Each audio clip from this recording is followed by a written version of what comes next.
አመሰግናለሁ እንደሚታወቀው እንግዲህ ለዘመናት የኢትዮጵያ ምጣኔ ሀብት የልብ ትርታ ሆኖ ከዘለቁ ዘርፎች መካከል ግብርና ተቀዳሚውን ድርሻ ይወስዳል። ታዲያ ዘርፉ የምጣኔ ሀብት የጀርባ አጥንት ይሁን እንጂ ዘርፉን ከአዳዲስ ቴክኖሎጂዎች ዘመናዊነትን ከተከተለ አስተራረስ ዘዴ ጋር ማስተዋወቅ አለመቻል እንዲሁም ደግሞ ለዘመናት በዝናብ ጠባቂነት ህሳቤ የተቀነበበው የአርሶ አደሩ ምልከታና የሌሎችም አሳሪ ምክንያቶች ድምር ውጤትም ሀገር ከግብርናው ዘርፍ ተጠባቂውንና ተፈላጊውን ውጤት ሳታገኝ እንድትቆይ አድርጓታል።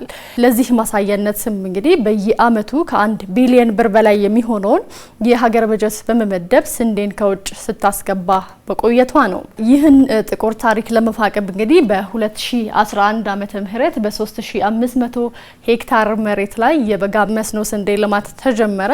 ኢትዮጵያም እንግዲህ ስንዴን በራስ አቅም ማምረት እንደሚቻል ለማሳየት ለመጀመሪያ ጊዜ በጀመረችው በዚህ የበጋ መስኖ ስንዴ ልማትም 100,000 ኩንታል ምርት ወደ ጎተራዋ ማስገባት ትችላለች። ታዲያ ይህ ቁጭት የወለደው ስኬትም ከሀገር የተሻገረ ለውጭ ገበያ የመትረፍ ትልምን ይዞ ነበር የተጀመረውና ለዚህም ይሆን ዘንድ የበጋ መስኖ ስንዴ ልማትን በተለያየ አካባቢዎች የማስለመድና አርሶ አደሩም ቀደም ሲል በአመት አንድ ያመርት የነበረውን ልምድ በማሻሻል በአመት ሁለቴ እንዲያመርት ምቹ መደላድሎች ተፈጠሩለት። በተለይ እነዚህ ምቹ መደላድሎች ስንል የአፈር ማዳበሪያ፣ የምርጥ ዘርና የውሃ ፓምፕ አቅርቦት የመሳሰሉ መደላድሎች የማመቻቸት ስራዎች ተሰርተዋል። ይህ ጥረትም ታዲያ የበጋ መስኖ ስንዴ ከኢትዮጵያን ሳቤ ጋር እየተዋሃደ እንዲሄድ አስችሏል። ለዚህም ነው እንግዲህ የበጋ መስኖ ስንዴ በተጀመረ በአመቱ በስንዴ የሚሸፈነው መሬትን ከ3500 ሄክታር መሬት ወደ 20,000 ሄክታር መሬት ማሳደግ የተቻለው ታዲያ በአመት 17 ሚሊዮን ኩንታል ስንዴን ከ700 ሚሊዮን ዶላር በላይ ወጪ በማድረግ የሀገር ውስጥ የስንዴ ፍላጎትን ለማሟላት የሚደረገው ጥረትም ታሪክ ለማድረግ የተጀመረው የበጋ መስኖ ስንዴ ልማት ቀጥሎም እንግዲህ ለዘርፉ ምርትና ምርታማነት መጨመር አስፈላጊው ድጋፍና ክትትል በማድረግ በየአመቱ የሚገኘው ውጤትንም ማላቅ ተችሏል።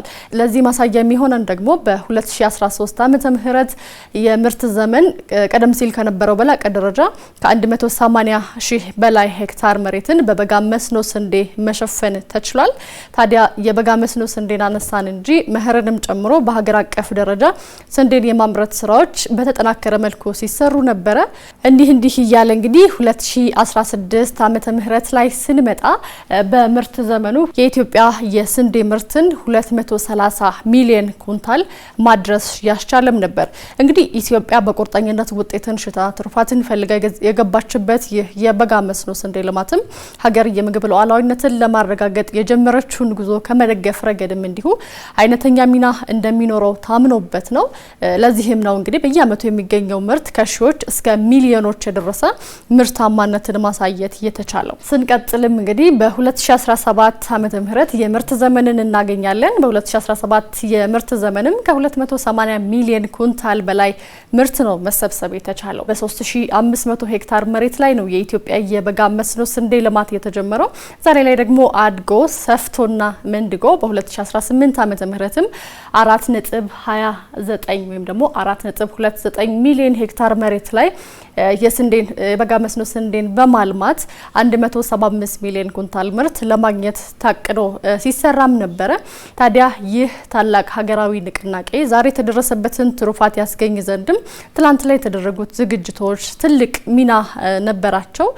በተለይ ደግሞ የስንዴ ምርጥ ዘሮች ሲዘጋጁ ስንዴን በማምረት በሚታወቁ አካባቢዎች ላይ ማልማትን መሰረት አድርገው የተነሱ አልነበሩም። ይልቁንም እንግዲህ ለስንዴ ባዳ የነበሩ ቆላማ አካባቢዎችንም ተሳታፊ ለማድረግ ያለሙ 8 አይነት የስንዴ ዝርያዎችን በማዘጋጀት ነበር የተጀመረው። በተለይ ቀደም ባሉት ጊዜያት ባልተለመዱና መስኖን መሰረት ያደረገ የግብርና ስራ ባልተለመደባቸው አካባቢዎች ጭምር የበጋ መስኖ ስንዴ ከፍተኛ አምራች የማድረግ ስራዎችም ተሰርተዋል።